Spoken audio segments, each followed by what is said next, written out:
Hey everyone, welcome back to the Figma Beginner series. In day 4, we are covering one of the most important sections in Figma, the right panel.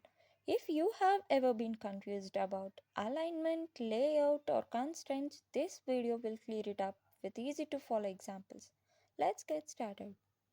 What is right panel? The right panel is where you edit properties of any selected object.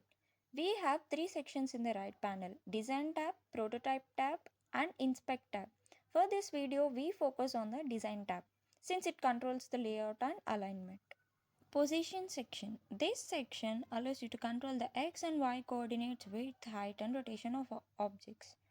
I am giving x axis as 500 and y as minus 90.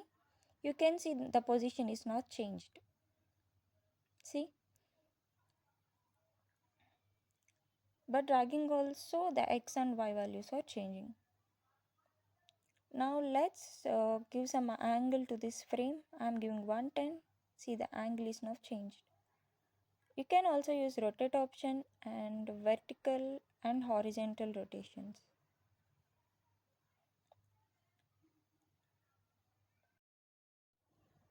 Now let's see the alignment in the position section. Let's add some text here. Say hello. And here you can see the alignment.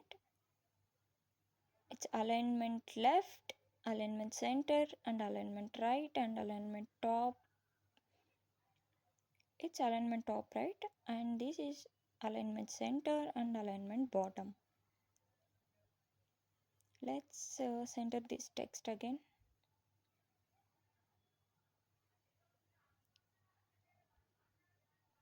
Coming to the layout section, it helps in designing responsive interfaces and also keeps objects aligned and structured. I'm giving some dimensions. Now let's add some outer layout and horizontal and vertical padding. I'm giving 300 as horizontal padding, and for vertical padding I'm giving some 150. You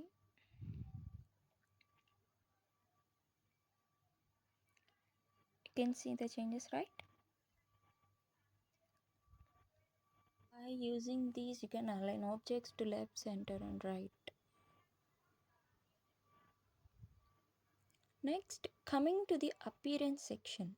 This controls how objects look visually in terms of opacity and blending. Let's reduce the opacity to 60%. Here you can see now the opacity is reduced. Let's give 100% again for clear visibility, and let's add some corner radius of 50 for all corners. And coming to next sections, your fill and stroke. Why this fill and stroke are important? Because they controls the colors, gradients, and borders of the objects.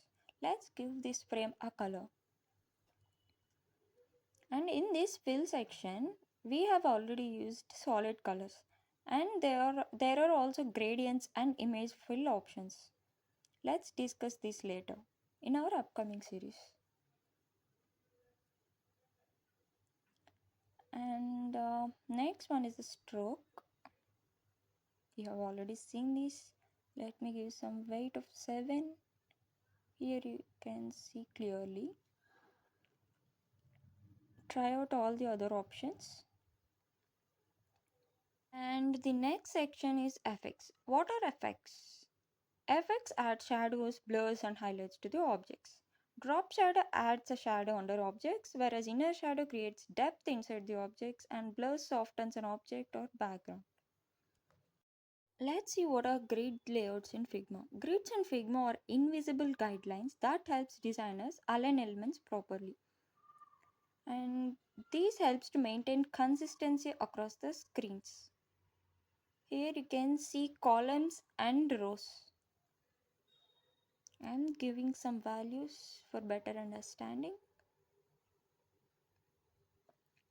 We generally use columns and rows for web and app layouts, mainly used in web designs, mobile designs, and structural layouts because these helps organize content into sections.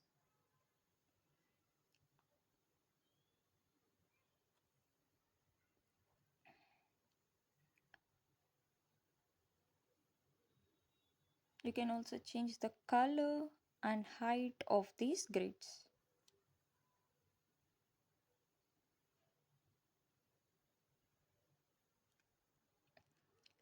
And gutter means it ensures to may have a space between each column and row. Next is the export section. It saves your design in PNG, JPG, SPG, or PDF formats. That's a wrap for day 4. Today you have learned how to use the right panel in Figma step by step from position and layout to effects and exporting. If you found this helpful, hit like and subscribe for more Figma tutorials.